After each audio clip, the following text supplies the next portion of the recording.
Hi, I'm John Maxwell. When the top companies in the world are looking for trainers, speakers, and coaches, there's one name that stands above the rest, and that's Maxwell Leadership. Our certified team members have gotten proven results for companies all over the globe, and our reputation, I'm proud to say, is second to none. Some of our members have risen to the top of their profession, including the one you're going to meet today. I proudly introduce you to my friend Bob Fabian Zinka. Welcome to the Leadership and Success Podcast with your host, Coach BZ, where we help you lead with purpose and succeed with impact. If you're ready to grow into the kind of leader others want to follow, this podcast is for you. If you're determined to elevate your success and leave a lasting legacy, this podcast is for you. As my mentor, Dr. John C. Maxwell reminds us, everything rises and falls on leadership. Our goal is simple: to inspire you, challenge you, and equip you with insights that can transform the trajectory of your leadership journey. Welcome aboard to another episode of the Leadership and Success Podcast with Coach BZ. Hey everyone, welcome to the Todd Talk Leadership Podcast. I'm Todd Marshall Hearnsberger, host of this podcast, and today it's just going to be me talking with you. There are no guests, no notes, just my story, and it's a real story that got me to where I am now and why I'm so passionate about what I do in the world of leadership. So for those of you who don't know me, you will get to learn a lot of new information about me. And for those of you who do know who I am, you just might learn something new, especially more of who I am at my core, my DNA. So to know me is to know more about my story. And my story of leading others goes all the way back to whenever I was 19 years old. And as you can tell by looking at my gray hair, I've been around the block a few times leading all kinds of people in ministry, in the corporate settings. I've led small volunteer crews of people to larger paid staff teams. And most of my working career was spent in pastoral ministry, wearing just about every pastoral hat you can think of. And when we talk about leading volunteers, we have to lead them differently than we do paid staff. They don't stick around because you pay them or because you are the boss. They stick around because they buy into the mission. And that means you have to lead in a way that earns their trust. So I've learned how to lead others through trial and error, through leaders mentoring and coaching me, through also the world of academia. So I've learned to lead by example, and I've learned to get in the trenches with those that I lead. I've learned all this over the years, and my why is pretty straightforward. I want to shine a light on healthy leadership versus unhealthy leadership. It's what I sometimes call functional. All right, we're going to be talking about functional leadership today. Brand new book, I believe it's going to be a bestseller, The Dysfunctional Leader. But before we get to that, as is our tradition here, we are going to start with what we call a moment of gratitude. This is where we take a moment every single time that we meet, and we just want to be grateful. So if you would, for those who follow the show, you know what to do by now. Maybe close your eyes and put yourself in your happy place. Maybe take a deep breath and slow down your nervous system and think about one thing you are grateful for right now. This morning I was talking to a living legend, I believe, B.K. Fulton, and he said he's grateful for two things every single day. One, that he is alive. He's so grateful that he is alive, and he's also grateful for his spouse. It's so beautiful, being grateful for life and being grateful for family. And maybe I will add to that, I am also grateful just for health, right? Because you can be alive, but you can be in a lot of pain. And once you are sick, I can tell you nothing else in life matters. It doesn't matter if you have a lot of money, cars, riches, all of that matters absolutely nothing, because you can't enjoy any of it if you are sick. So I am grateful for life, for good health, and for family and friends. So let us know in the chat where you are joining us from, what city, what state, and also if you're outside of the US, which country, and as well what you are grateful for. And if you do have a question for my guest, Coach Todd, go ahead and type it in the comments. We will be answering your question live. So let me see if I can properly introduce our guest today. So today, again, we are going to be talking about dysfunctional leadership, right? Thank you for joining me for another inspiring episode. I think it is going to be of the Leadership and Success podcast. As I welcome Coach Todd Marshall Hearnsberger. He's a leadership consultant, executive coach, author, pastor, entrepreneur, podcast host, and founder and CEO of Lead Well Solutions. And for more than 30 years now, Todd has been helping leaders and organizations thrive by combining servant leadership, operational excellence, and practical business strategy. From leading churches and educational institutions to founding Lead Well Solution, Todd has dedicated his career to helping organizations build healthier cultures, stronger teams, and more effective leaders. And by the way, he did interview me a couple of weeks ago. The podcast should be coming out soon. You need to check out this great podcast, which I show you just a small clip of him introducing himself on his podcast. You can find it everywhere podcasts are available. But back to Todd. So he's really been working on building stronger team and more effective leaders, right? He's also the author of A Dysfunctional Leader, which we're going to be talking about today, Pathology of Unhealthy Leadership, where he explores why organizations struggle and how leaders can create workplaces where people flourish. So part of what we're going to be learning today is why healthy organizations begin with healthy leaders. But we're also going to be talking about why continuous learning and personal growth are essential for every leader. Whether you lead a Fortune 500 company or a nonprofit or a military unit or command, a small business or a volunteer organization, this conversation will equip you with practical strategies to lead with greater purpose, integrity, and impact. So without any further ado, please help me welcome to the Leadership and Success Podcast, the one and only Todd Marshall Hearnsberger. Hello, everyone. Good morning, Todd. How are you doing today? Good morning. Good morning. Wow. I'm doing wonderful. Thank you for having me on the podcast. I'm so excited to join you. As you said earlier, I had you on my podcast, which will be coming out here soon. And so I'm just excited to be with you. We had a great time together here a few weeks ago. Thank you. Yes, indeed. And one thing I like to start, just to break the ice, what are you grateful for today? Well, of course, there's lots of things I'm grateful for. And beside the normal cliche of I'm thankful for the Lord in my life, I'm going to put that aside and just know that I will always be grateful for. Yes. But you mentioned it earlier, of course, beside family as well. I'm thankful for my health. And many of you don't know me. I was diagnosed last November with a very, very major disease. And this coming Wednesday, I'll have a major surgery that will kind of help fight against that disease and take out a tumor. So, but I'm thankful for my health. The last 5 months, I had my health journey has been great. I have a great prognosis. And so I'm just grateful to be alive. I could have been dead several months ago, but I'm thankful to be alive. And so I will always be health conscious from this point forward for sure.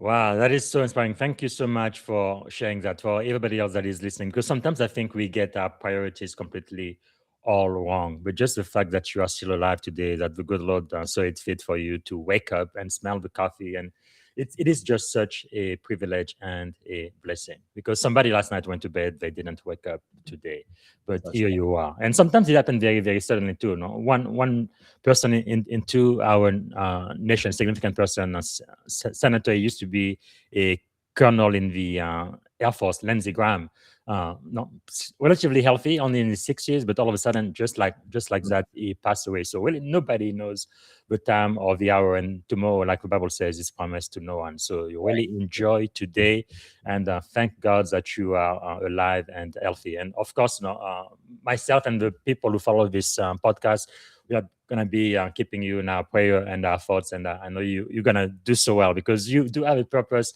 You have so many more people to impact with your work on leadership. And I think it is so so essential. Now, is there something about you, Todd, that most people may not know? Maybe something unique, a superpower, or something people may not know about you when they first meet you?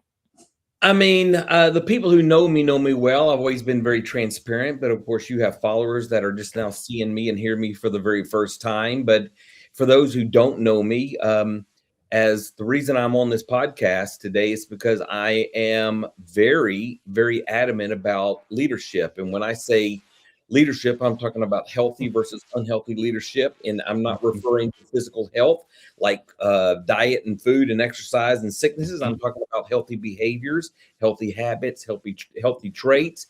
So that is my passion. Actually, it's a calling of mine. I don't consider it just a passion. I believe it's a mandate from the Lord that has allowed me to put me in certain situations throughout the decades of me being an adult to help bring light to this subject matter of healthy versus unhealthy leadership.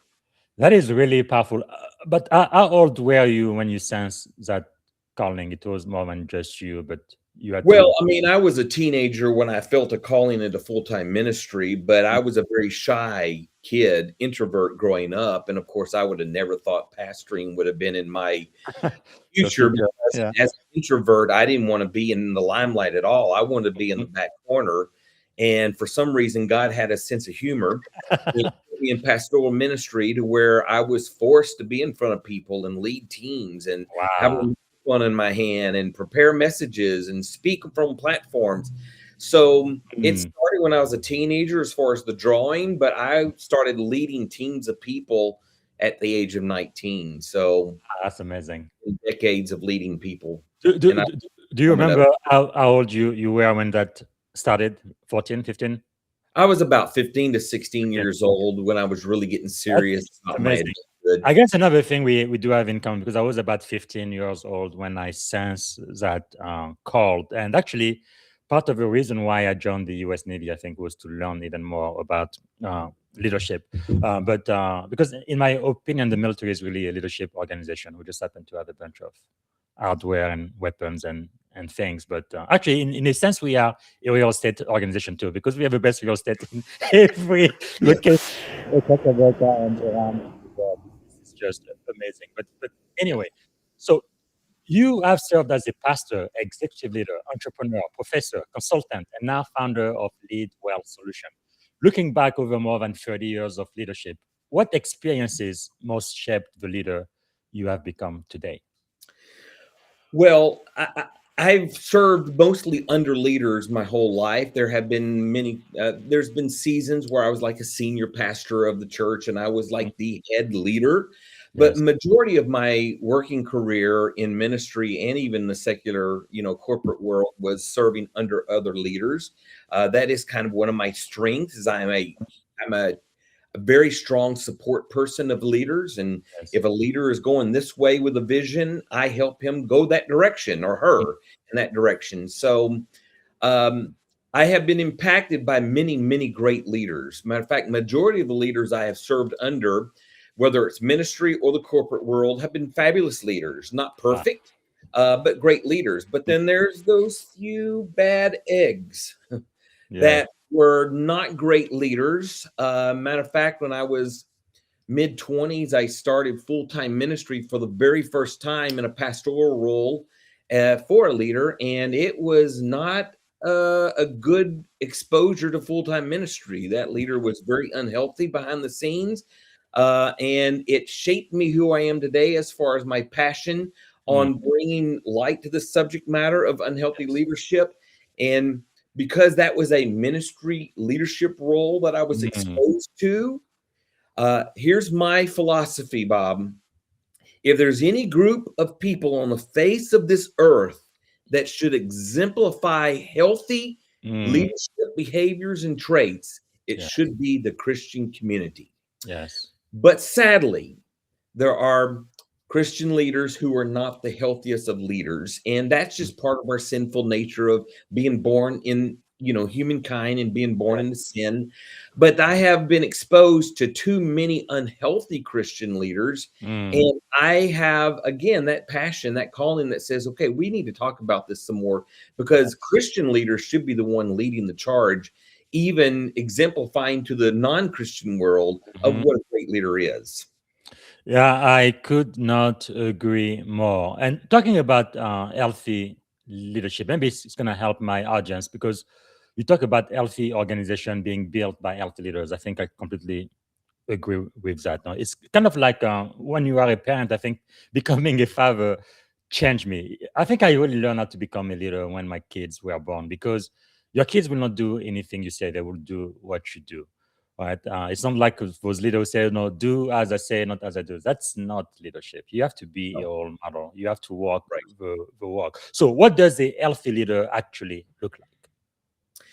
Well, there's different characteristics or qualities that a healthy leader has, and actually, I'm writing my second book now called The Functional Leader. It's Mm, the good. opposite of my book that's already out now called The Yes. Dysfunctional Leader. But my book will explain this more. But in this case, a functional, healthy leader has attributes like they have in character. They have high quality in character. They have high quality and integrity. Mm, What they do behind the scenes is what they live in front of other people. yes. There's proper, effective communication is another quality of a healthy leader. Some leaders are not great communicators. Mm, They're unhealthy in how they communicate. There's also things like being transparent and being open and being friendly and being nice and wanting people to want to follow you as a leader. yes. And I've always said this, Bob, I've always said, take the title of a leader off anybody. Mm-hmm. If you take them out of a leadership role, will people still want to follow them? I love that. Test of leadership. If you have a leadership title and people following you because they have to, let's take the title away. Let's take the Yes. position away. And Mm, then we want to find out who's really following you. Because if no one's following you as a leader, you're just out for taking a walk. yes. And so you have all these great qualities of a healthy leader to where people want to Wow. follow you as a leader. If no one wants to follow you as a leader, those are telltale signs. Hey, Yes. success leaves clues, and so does failure. True. So pay attention to the clues because they'll tell Wow. you everything you need to know. That's really powerful. Actually, you remind me of this book here by Dr. Maxwell, The 5 Levels of Leadership. And it says level number 1, the lowest level is positional leadership. That's where people follow you just because of your title, just because you write the paycheck. And the moment they have an opportunity to work for a real leader, they're going to leave you because they don't celebrate you, but they tolerate you just because of the positional title you have within the organization. That really doesn't make you a leader, but yeah, that's unfortunately the experience of so many people out there. So let's talk about your book, right? The Dysfunctional Leader. What inspired you to write this book? Why did this book have to be written? Well, I touched on this a little bit in the fact that I worked for a few dysfunctional, unhealthy leaders in my past, so I have personal experiences. Yes. And that inspired me to write this book because I found out that there really isn't a lot of information out there on the subject of identifying unhealthy leadership traits Mhm. and behaviors and actions.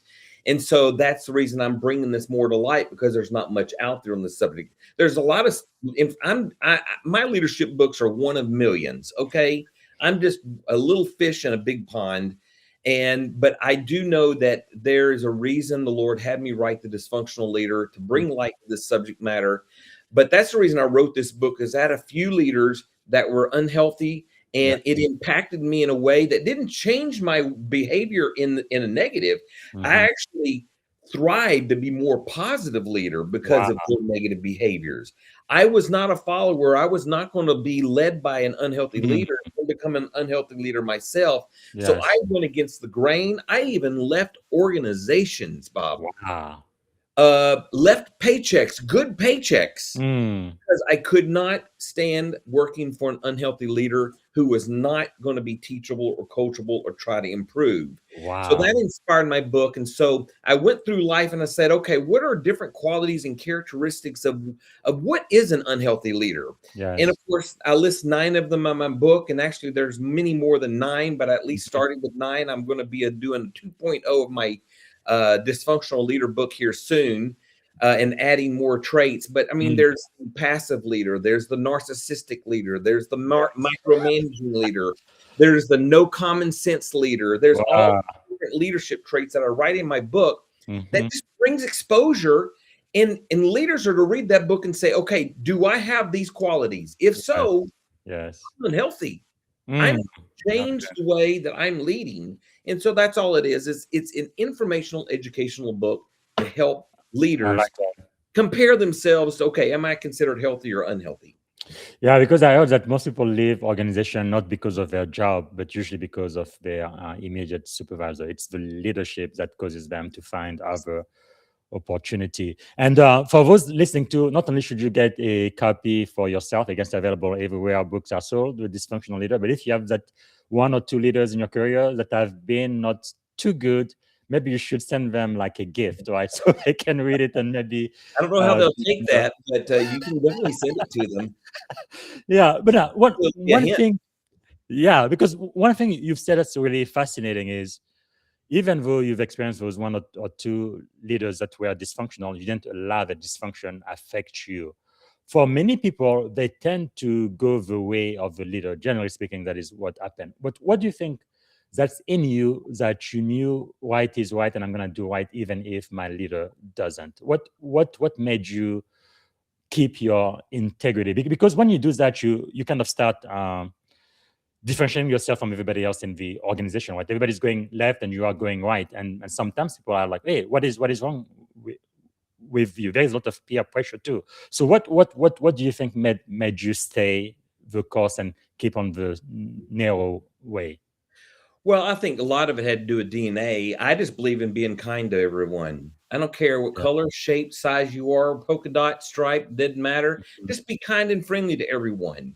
And I attribute all my leadership skills of wanting people to really like me as a leader. Not that I'm trying to be fake in front of them to like me. I want to be genuine and authentic, and I want really people to like me as a leader. Now, I haven't been perfect. I never will be perfect. I've had dysfunctional moments of leadership. I've had nasty, ugly moments that I look back now and I regret. But I think my personality lends towards let's just be kind and nice to each other. And even leaders, you don't have to be mean or ugly, but some leaders interpret that if they're going to be a leader, that they have to be strong. They have to be authoritative. They've got to have everyone toe the line and all those negative, unhealthy traits, I would call those. And instead, just lead authentically. Lead with kindness. Yeah. Help people be accountable. As a leader, you have to have held accountability to people, but you can do that with grace. Yes. You can do that with respect. So I don't know. It's just a DNA in me, and I was not going to be treated. I've learned a saying this many years ago, and here's the saying. You teach people how to treat you. Wow. Say that and again. I learned that many years ago, and I thought, okay, I'm going to teach people how to treat me. And if I can't teach you how to treat me, then I'm out. Yes. Because I can't change somebody who doesn't want to change. And so that's been my philosophy of life is if I can't teach you how to treat me, then I'm going to go find someone. I'm going to go where I'm celebrated and not tolerated. That is really powerful because all I'm hearing is you really care about people and you want to add value to them. So it's not really about you, the leader, the boss, but it's about them. And but where do you think that came from, though? Is that something maybe you saw modeled in your home or church you grew up? Why do you think you are like that? Of course, I grew up in under a powerhouse preacher. I was born in church pretty much for the most part. I went to church my entire life, even as a baby. My pastor was a powerhouse of a preacher, a powerhouse of a pastor. He was a leader to leaders. He was a pastor to other pastors, and he held that charismatic personality. And he was a great leader for me to follow as a child growing up in his ministry. But again, what really changed me is whenever I went off to Bible college and I started working for this pastor for the first time in this full-time pastoral role, that his unhealthy behavior sparked something in me that says, I saw so many casualties of that ministry. that I said, I'm not going to be one of them. My wife also went and worked for the same ministry. We went to Bible college together. We actually met at Bible college together. We worked very closely with this pastor, and we decided we were not going to be a casualty of that ministry. Wow. I tried to have a talk with him at one point to share my thoughts and feelings, and even let him know that my wife and I were moving on and other things, but he wouldn't even give me the day or time to even share my heart.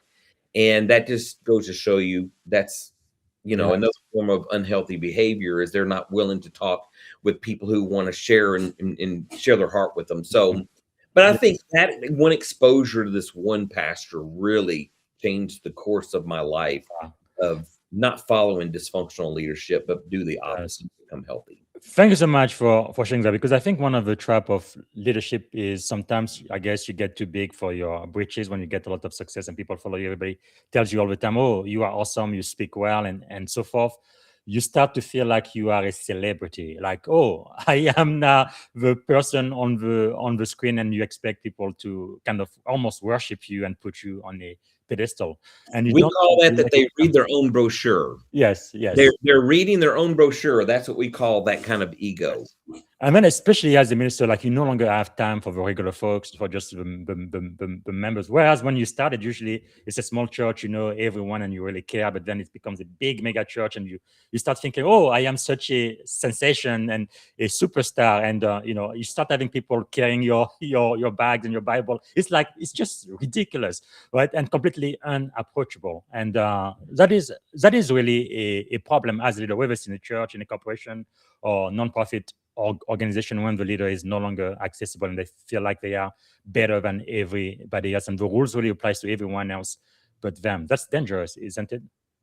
Absolutely. I call those green room pastors. They think so highly of themselves that they think that if they come in contact with the general population of their church, that their anointing will leave, or they'll be tainted in some way. All these wrong understandings, and plus, not every most pastors are not like this, by the way. But these few pastors that really have a big ego, they like the grand entrances of coming out late after the service starts, because it makes a scene, and they come out with an entourage out of the sideboard during the middle of worship, and everybody's looking at them because the door is right off to the platform. Yeah. So you have a lot of ego in not just pastors, but it can be any type of leader. And so, it's not healthy to be like that. I think pastors, because I have spent 20 plus years in various pastoral roles, I think we should be in the trenches with our people, talking with them, greeting with them, hearing their stories. And, we call in the world of pastoring, we're shepherds and they're sheep. I wanted to smell like a sheep when I pastored. I wanted to hear them. I wanted to hear their stories. I wanted to pray for them personally. So, that's a whole different world if you are trying to be a green room pastor versus an authentic pastor who wants to truly be with the people. Yes. Wow. That is powerful. Now, one fascinating point you make in your book is that leaders often demand accountability without first providing clarity. Why does this happen so often, you think? Well, again, everybody requires some accountability. I even want accountability in my life, no matter how old I get and how knowledgeable I get in leadership. I want to be accountable myself. Yes. But if you don't have clarity of direction, then it's just like you're wandering. If a leader cannot give clarity of what the vision is, what the mission is, what the project is, what the assignments are, if they're not clear, then it's like those that are following the leader are just trying to wander aimlessly, hoping that they're throwing a dart and hitting the center bullseye, when in fact they're doing it blindfolded. Wow. So when there's no clarity from the leadership and they just kind of give a blanket statement to do this, but don't give clarity or allow people to ask questions to make sure what their responsibilities are to be done, then it becomes frustration on the follower's part, who is being the one that's accountable to their leader. So clarity is so important, and clarity simply means being clear. Yes. Clarity is so important, because if you're not clear about where you're going, how in the world are you gonna know when you get there? Right. Wow. And it's almost like some people sometimes they work so very hard. I mean, they really put their effort into it, but they're working for the wrong cause. Or maybe they're even working on something that doesn't need to be done at all, just because they are not very clear about their mission or purpose. But now, can you share maybe a couple of common dysfunctional leadership behavior from your book, that or some that you've observed over Sure. I mean, uh, I mentioned some of them already. One of them is a narcissistic leader. This is the that's one all with about me, myself, and I. me, myself, and I. It's all about the one them. They don't really care about their followers. They may verbalize it, but they don't really show it.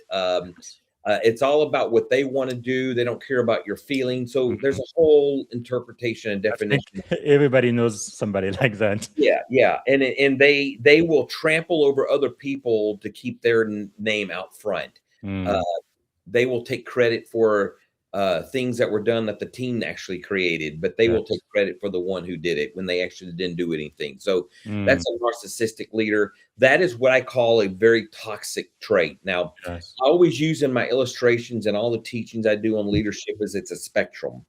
Mm, On one side of the spectrum, on the far side, is healthy leadership, healthy yes. behaviors, healthy traits. On the opposite side is toxicity. They're Mm, toxic leaders. So this is it. And of course, you got the all the different variations in the middle, with the mhm, very middle being a leader who is unhealthy, but they're not toxic. You know, they are teachable. And so you have the narcissistic leader, which is over here on the very toxic side. You have the micromanager leader. That is a common mm, micromanagement. complaint I hear from people who are followers of leaders, that leaders who just constantly want to micromanage them in everything they do. And Yes. it's like, for me, if I'm going to be micromanaged, I might as well just tell the leader to take over the job, because they are obviously going to do it for me anyway. So why are you paying me to Mhm, do it if you're going to micromanage me?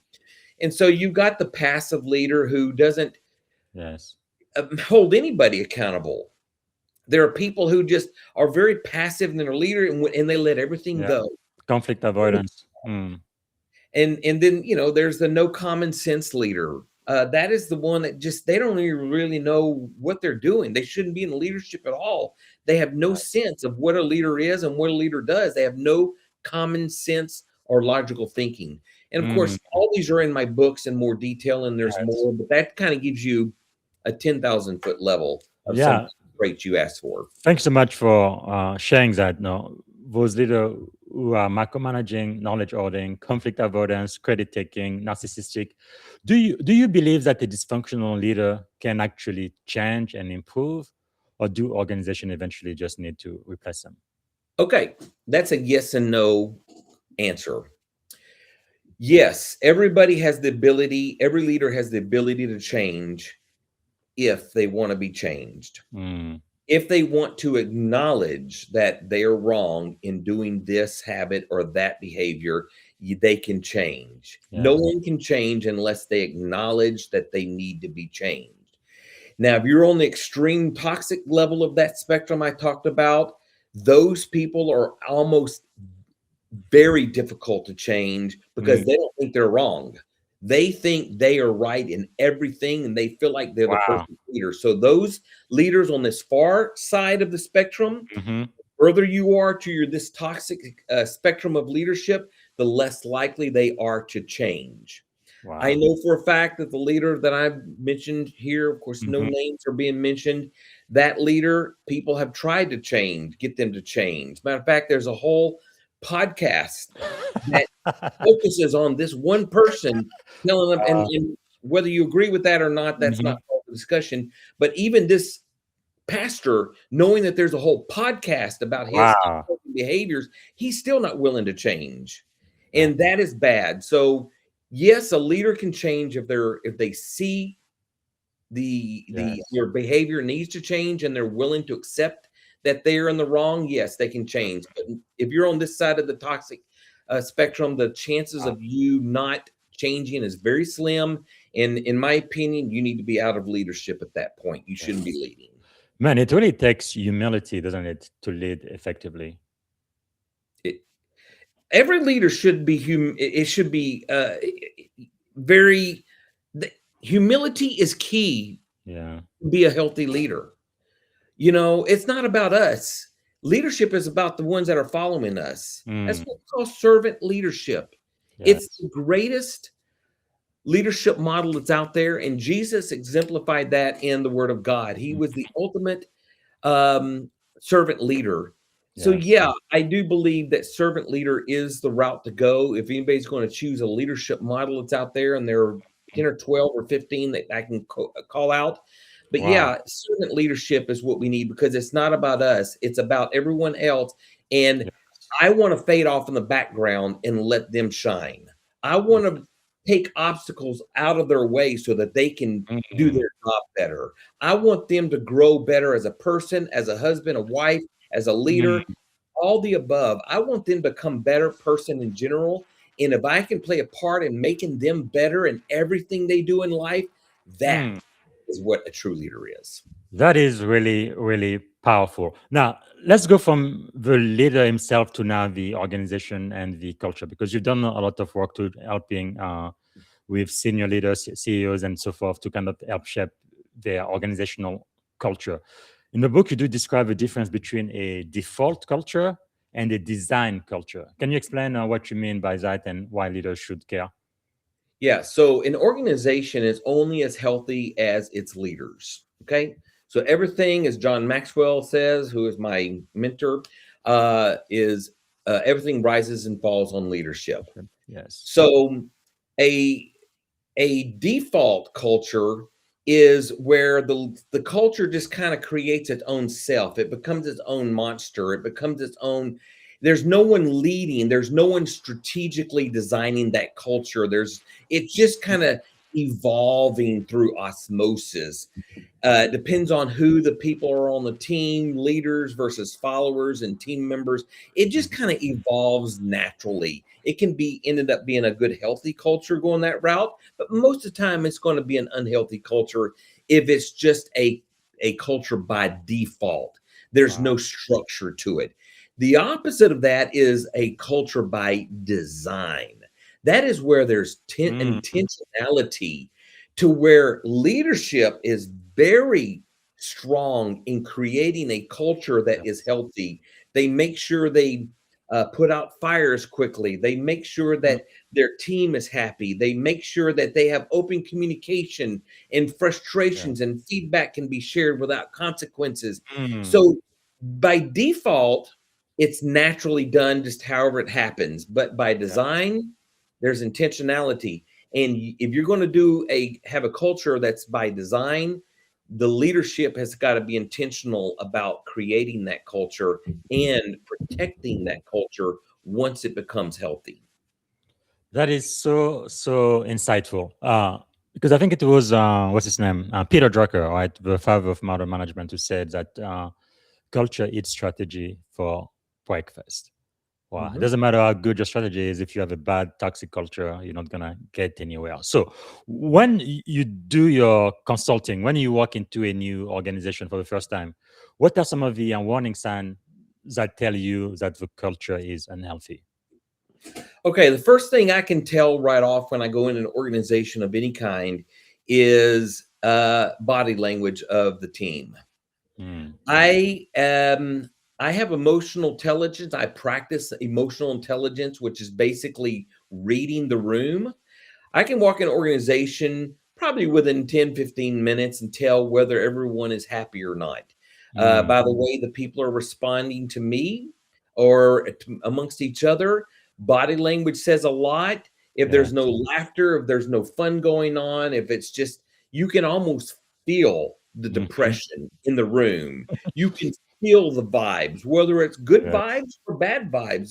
There's an environment that you can walk in that you can Mm. say, "Oh man, this feels good." And then there's an environment you can walk in that's like, "Oh, this doesn't feel great." So one Yes. of the first things I notice is body language, and just how are the team interacting with each other? How are they interacting with their leader or their Mhm. department head or their supervisor or boss, whatever leadership role they may hold? That's the first Yes. thing I do is I just notice the behavior of people and their actions and how they act Wow. and behave. So that's the first thing I look for. That is really insightful. And also when it comes to leadership, it well, it doesn't always have to do with your title, does it? Leadership is not a title, even though people have titles of leadership. And I think we alluded to this in the beginning of the podcast that just because you have a title does not make you a leader. A leader can be a leader without ever having a title. And I have seen an organization where there is a leader leading a particular department or ministry, Mhm. and they have a title of leadership, but there's someone that is a support underneath them that has no title of leadership, but Mm. they're doing more leading with the team than the actual leader themselves. Yes. That's a leadership by title. That's a Mhm. positional leadership, as you mentioned in John Maxwell's book. But a true leader doesn't have to have a title. They Powerful. have Wow. people following them because they want to follow them. That's a real, true, authentic leader. Hmm. So for your book, then, what do you think is the one of the secrets to wanting to develop into a good leader? Uh, I think it's pretty obvious for me. Self-awareness, Yes. Back to that emotional intelligence too. emotional intelligence, and self-awareness kind of goes hand in hand. But you've got to be self-aware about who you are as a leader. Mhm. I am constantly always evaluating myself Yes. about, am I a good leader? Am Mm. I doing anything that's frustrating my team? Are Yes. they happy with me as a leader? What can I do different to make them better, not just Mm. to like me better, but they want to follow me. Yes. They want to hang around me. They want to be with me. So that is self-awareness is one thing. And there are many leaders who are not self-aware at all. And Yes. in order to be a great leader, you must first lead yourself first Mm. before you can lead anybody else. That's really the premise of my second book that I'm writing called Dysfunctional Leader. Yes. Is there are leadership 101 foundational principles that many leaders who are leading today, they've never had foundational principles taught to them, Mm. and they're leading in a leadership role, but have missed a major gap of their foundation of Yes. what a true leader is and how a healthy leader should behave and act. Mm. So self-awareness is one thing. I even created a free online assessment. People can go to my website and Yeah. request it. It's called the 360 Leader. And basically it's a way that a team members or followers can evaluate their leader without the leader knowing who is saying what about them. It's a Yes. totally an anonymous system to Mhm. where the leader evaluates themselves as a leader. The followers answer the same questions that the leaders do, but in Yes. the direction of the leader. And at the end, I do a deep dive analysis to let the leader know, hey, Wow. very highly of yourself according to your profile, but Yes. let me tell you what your people who are following you think about you. And I give them a complete report about that. And it's called the 360 Leader and Assessment, and that's completely free of charge for anybody who wants to That's use powerful. that assessment. Wow. Thanks so much. And that's leadwellsolutions.us, right? Leadwellsolutions.us. Wow, that is so powerful. But really, when you talk about being self-aware, it's really in alignment with humility, because as a leader, you've got to think, I don't know everything. Now, I do know something. There's a reason why I am leading this group, but there is no way I know everything there is to know. So there is some limitation to what I can do, and you ask yourself, what can I do better? So you really have to really be humble when you have a great position of leadership, don't you? Absolutely. You have to be humble, and any leader should be a student of leadership for the rest of their life. Yes. If Wow. there's any leader that ever says, "Oh, I've been through this class, I've been to that webinar, that seminar, I don't need to learn anything else." And I had one leader in my church one time when I was pastoring that actually told me that because I was wanting to do leadership Wow. training and development. And one leader says, "I've already been through all of that. I don't need to go through it again."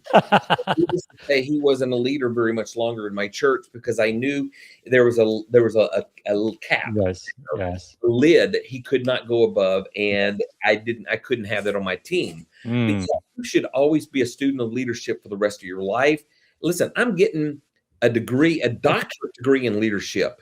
Yeah. Even when I earn that title here in about another year, I will always be learning more about leadership. Wow. I will never stop learning about leadership So because I powerful. always want to do better and become a better leader. And the only way to do it is just keep learning.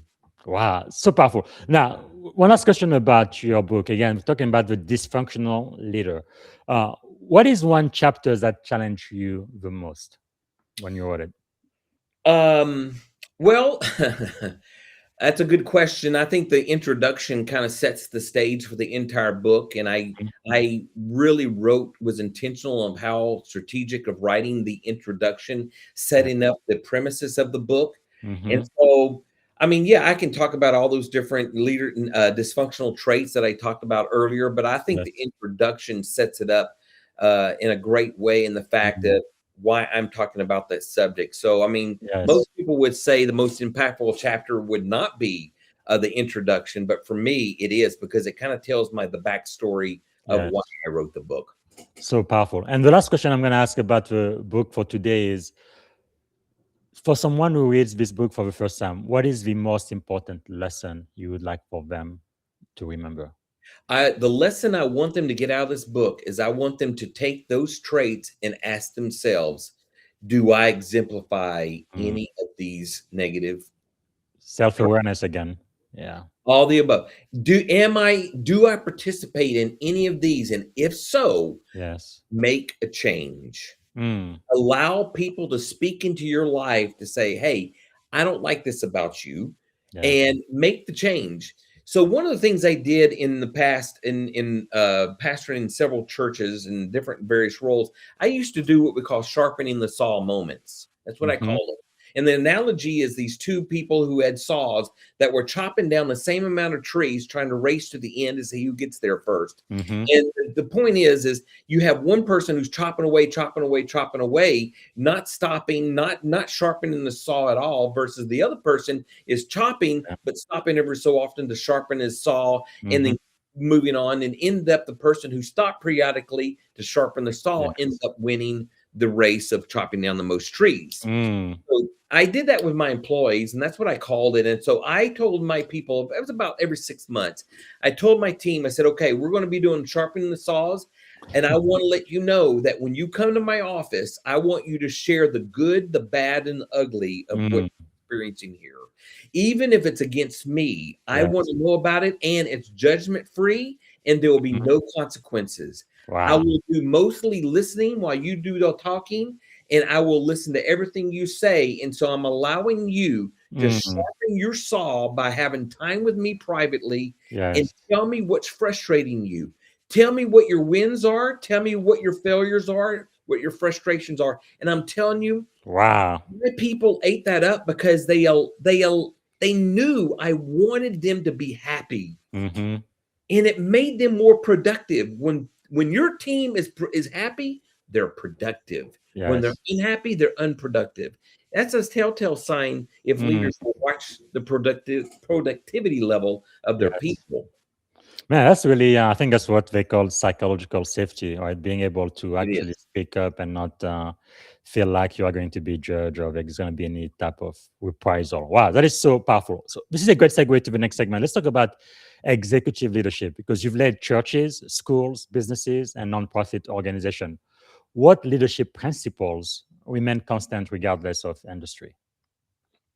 Well, when you're talking to executive level, you hold more responsibility. So I know people aspire to be at the executive level. Man, that's the limelight. That's the big top to be at these executive levels. But the higher you go in an organization, especially executive levels, you have more responsibilities and Mhm. more tasks. You have bigger fish to fry, per se. Um, I think that person again. Boy, there's so much I can dive. We can do a whole podcast just on this. I'm trying to narrow it down to one point here for the sake of time. I think any CEO, I think if I can go back to highlight this again, is that self-awareness and emotional intelligence. Mm. I wish I had time to unpack that even more and go into other strategies that Yes. CEOs and vice presidents and HR execs. Mhm. I wish I had time to go in all of that, but Yes. it's just being self-aware about how am I leading and what can I do to help Mm. my organization lead, become better as Yeah, a whole. because When you talk about self-awareness as an executive, you have created and trademarked Operation Undercover Leader, right, which uncovers hidden issues inside organization. But why do you think many executives tend to be the last people to actually discover what's really happening on their team? Because their team does not have the psychological safety, as you mentioned earlier. They don't have the ability, the feedback mechanism to share their thoughts and feelings with their leadership without repercussions. So what do? They keep it to themselves, or they Mm, talk amongst each other at the water cooler. So you have leaders who do not give a pathway for their team to share their frustrations, share their feedback. And so you have a team who's over there talking behind the scenes of yeah. everything they don't like, and they're sharing this information with each other, bringing the morale down while the leader's sitting up in the penthouse level of the organization, not in the trenches, not sensing what's going on with the organization at the frontline levels, that you have executives that are ignorant Yes. of what's really going on at that level at the bottom. So I created a service called the Operation Leader, Undercover Leader. And Mhm. basically, organization would hire me to come in their organization as an embedded employee, and I would do intel for them. If a leader's wanted to find out, hey, there's a department head that we're having about, I need you to go and serve underneath this guy for X amount of time and bring back a report Yeah. as an employee and tell me what you know, because we Mm, can't find out from anybody. No one's talking to us about them. Or maybe the department as a whole is not doing good, and they want me to go in as an right. employee and just scope out the land and spy it out and then bring back that report to the Mm. top. That's what I call the Operation Undercover Wow. Lead. Base that on the show called Undercover Boss Boss. Yeah. on television. I love that show. That's that is wonderful. Now you've let's talk about faith and leadership. Since you've been a pastor for over 20 years, you have successfully integrated biblical principle with modern business practices. What leadership lesson from scripture do today's CEOs and executives tend to overlook, you think? Okay, so I'm a Christian believer. I think that's already been said, and I believe in Christian leadership, and I've been following biblical principles. So when I coach organizations, I pretty much stick within the Christian organizations, such as churches and Christian nonprofits and Christian businesses. Um, I don't really target myself or market myself to the secular community, because I bring biblical principles into everything that I do Mhm. in Lead Well Solutions. But the Bible is packed with leadership principles if Yes. you if you're diligent and do the due diligence of research. Hmm. Uh, you have characters that exemplify good leadership and bad leadership, such as King David of the Old Testament, King Saul, Yes. Nehemiah, who built the temple walls. Hmm. He was a great leader, a healthy leader to study if you want to study biblical characters. You have Yes. King Solomon, who started out very wise. He started Mhm. out good, but if you The follow wisest the man. story, he didn't end up that great, even though he is the wisest man of the Hmm. Bible. And so the Bible is, in Jesus, let's just talk about the Yeah. Lord. The He ultimate leader. exemplified what great leadership should be, healthy Yes. leadership should be, and just Mhm. studying him and his leadership traits is enough that you need to do. But there are so many scriptures that I don't have time to get into Yes. that teach us how to be great leaders. Wow. That is really powerful. And from time to time, here I also go through the book of Proverbs, what written more than 2,000 years ago. But Proverbs, fabulous book of the Bible. it's really amazing how those leadership principles are still applicable today in 2026. Isn't that amazing? And also for those who follow the podcast, we have two books here for our curriculum since last year. The first one, I think we kind of mentioned already, the 21 Irrefutable Laws of Leadership by John Maxwell. But there is Right. also the Maxwell Leadership Bible. So even if you're not a Christian, even if you don't believe in God, I think more than 80% of the people here do. But for those who don't, just read the leadership article and principle throughout. It's really amazing how you can look at the leader in an old text like the Bible and see, oh, this is good leadership. This is functional leadership. I want to be that. Oh, no, this is definitely dysfunctional. Kind of like in your book, I don't want to do that. And I want to stay away from that. It really helps you, I think, live a much better life. It's quite amazing. So another question then I would like to ask when it comes to faith and leadership, how do leaders kind of balance grace and accountability? Well, as I said earlier, you got to have people who you got to hold them accountable to whatever they're doing. But there's ways to do it gracefully. There's ways just to be kind. When I bring correction to people, which I don't like to do, but when I have to, I do it in a way that doesn't degrade them, doesn't belittle them, that doesn't make them feel this tall when they walk out of my office. I use those moments to give grace to them and say, here's what you're doing wrong. Let's talk about this. Let's see what your perspective is. Maybe I don't see your perspective. Here's my perspective as a leader who's bringing this to your attention, and talk about it. And then I also, as a leader, I try to coach them and mentor them through whatever the issue is. So that's another part of the grace definition of holding people accountable, is coaching them and mentoring them. Now, there's a difference between coaching and mentoring. The very simple definitions between the two is coaching pulls out of people what's already on the inside of them, where mentoring pours into them. So I play a hybrid role in my leadership, where many times I will ask specific key questions to pull out of them what's already on the inside of them, without me having to give them direction. The answers to the questions that I ask will bring out to them what they need, including solving problems. The mentoring side is sometimes I will pour into them and I will give them personal experience of experiences of what I went through and what to do and what not to do, and I'll pour into them like a teacher would. So powerful. That's the grace side of helping people be accountable, is just teach and make them a better person in the end when you're holding them accountable. Powerful. Because in the Navy, we are taught, right, mission first, but people always. And sometimes it's true. I've seen some leaders who are very hesitant, that never want to correct or anything like that. And I think that's not good. And also, I've seen some leaders who absolutely do not care much about their people. This is just mission, and work them very, very, very hard, almost like they were animals or something. Maybe you can do it. Transactional leader, by the way, that is a leadership model, and it's transactional. There's no heart; it's all head. You can't really scale that one out. Okay, so let me ask you this. Since 19 years old, you've been leading great teams, more than 30 years now, not only in churches, non-profit, and enterprises as well. Has your definition of leadership changed in the last 30 years? No, not really. I think my definition of healthy leadership is exactly that. If you go to the textbooks of what definition of a leader is, it's the ability to influence a group of people to accomplish a certain goal. That's the academic definition.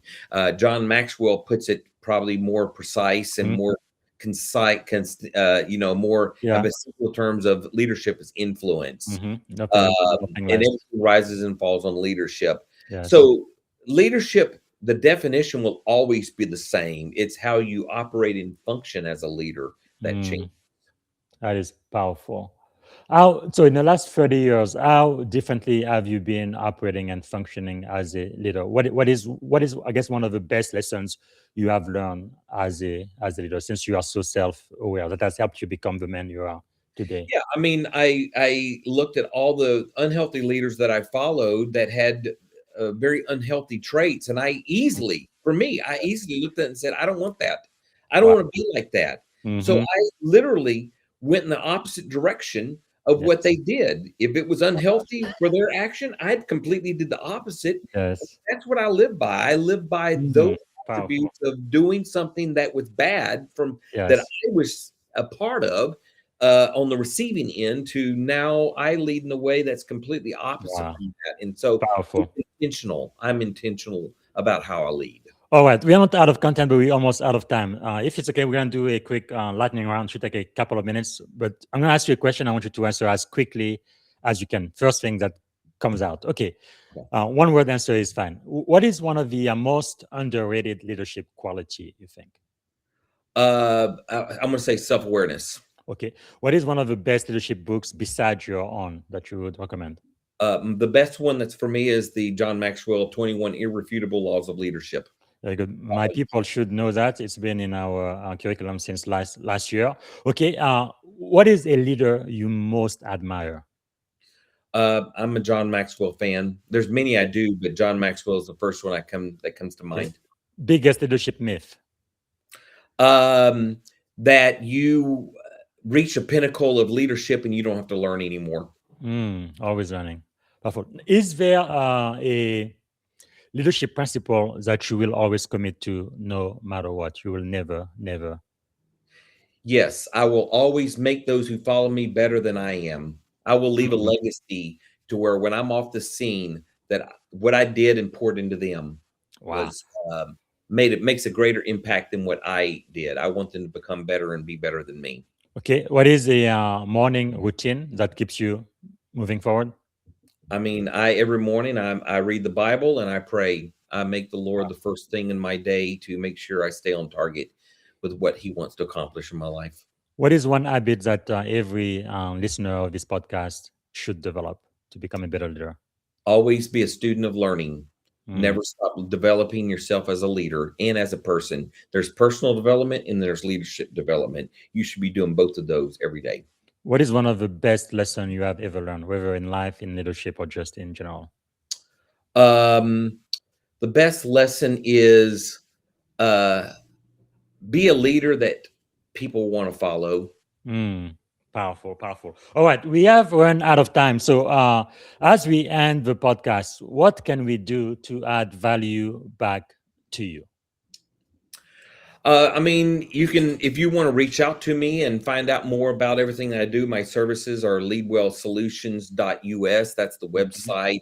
I'm on LinkedIn. I'm on Facebook. I'm on Instagram and YouTube. I have my own channel.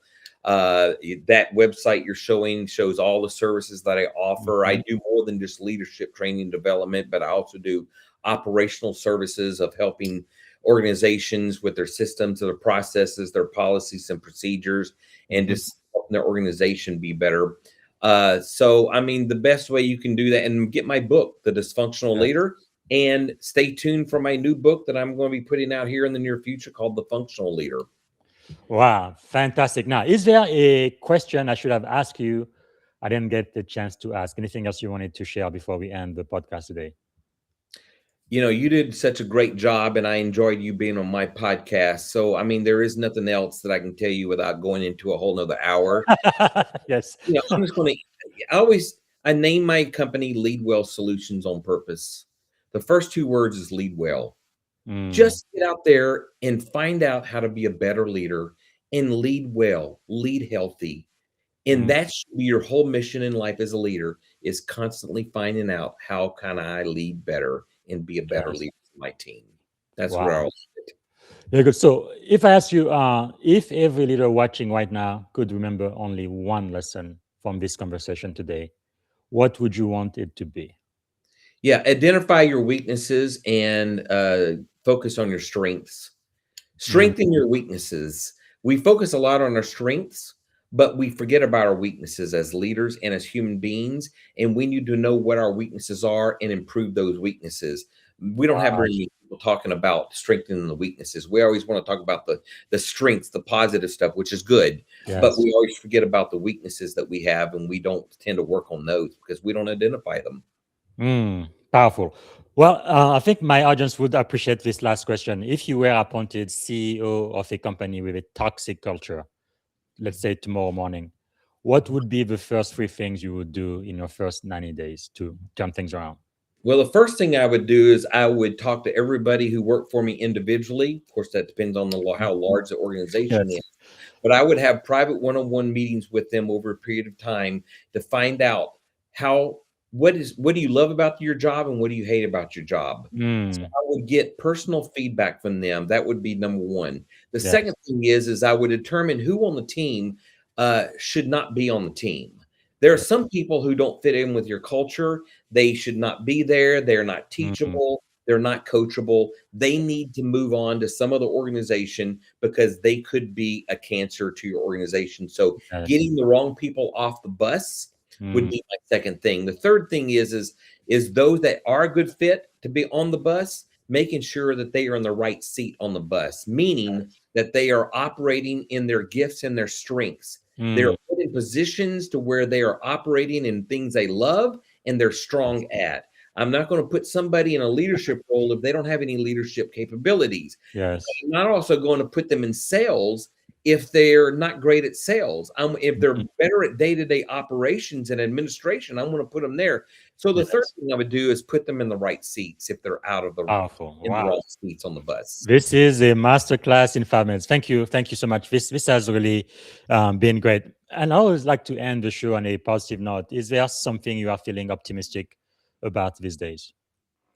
Yeah, I always feel optimistic that there's hope in leaders becoming better.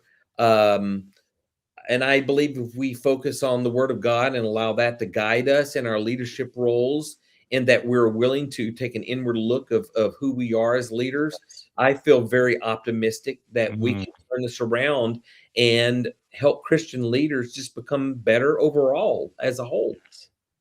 that is so powerful. All right, and to end the show, I'm going to ask, what is one word that represent our shared experience on this podcast today? One word.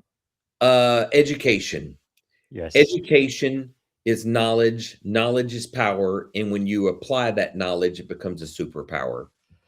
Well, Todd, thank you. Thank you so much for joining us today and sharing your wisdom. I really appreciate that. So, this podcast is going to be readily available on YouTube and LinkedIn as a replay. And by tonight, it should be available on all of the podcast platforms. So, thanks again for joining us today and being one of our master's teachers. Really appreciate that. It's been a privilege and an honor. Thank you, Bob, for having So, me on. all right, everybody. And today is the day we're going to have a new friend in the spotlight. And today it is going to be BK Fulton. I'm still writing it, but it should be published very, very soon. And for Black History Year, I'm going to be publishing another article today. It's going to be quite powerful. It is about how an athlete in the 30s actually broke white supremacy in Germany. You're going to have to read the article. It is going to be a lot of fun. So thanks again for watching. I don't think I have anything planned for tomorrow, but I believe on Sunday I'm going to come back and we're going to go through, I believe it's going to be Proverbs chapter 27. Again, not a religious podcast, just about ancient wisdom and leadership lesson from the book of Proverbs. I believe is still applicable today in 2026. All right. Thank you so much for watching the Leadership and Success podcast. And I'm going to end the show like I've been doing since June 10th. It's all about freedom. We celebrate freedom on the Leadership and Success podcast this season. And thanks again for watching. Bye for now.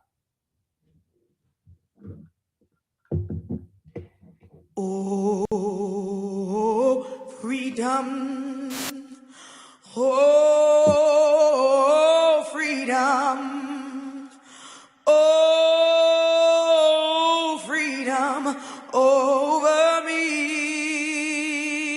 me. And before I'll be a slave, I'll be buried in my grave and go home to my Lord and be free. Oh, freedom. Thank you for tuning in to the Leadership and Success Podcast with your host, Coach BZ. If today's episode added value to your leadership journey, be sure to subscribe, share, and join us again for more wisdom nuggets on how to lead better and achieve greater success. Remember, leadership is the most critical skill of our time. The world will always need leaders to inspire others, drive innovation, and execute meaningful strategy. So why not count yourself among the bold leaders shaping the 21st century? Until next time, stay inspired, stay committed, and keep leading with excellence.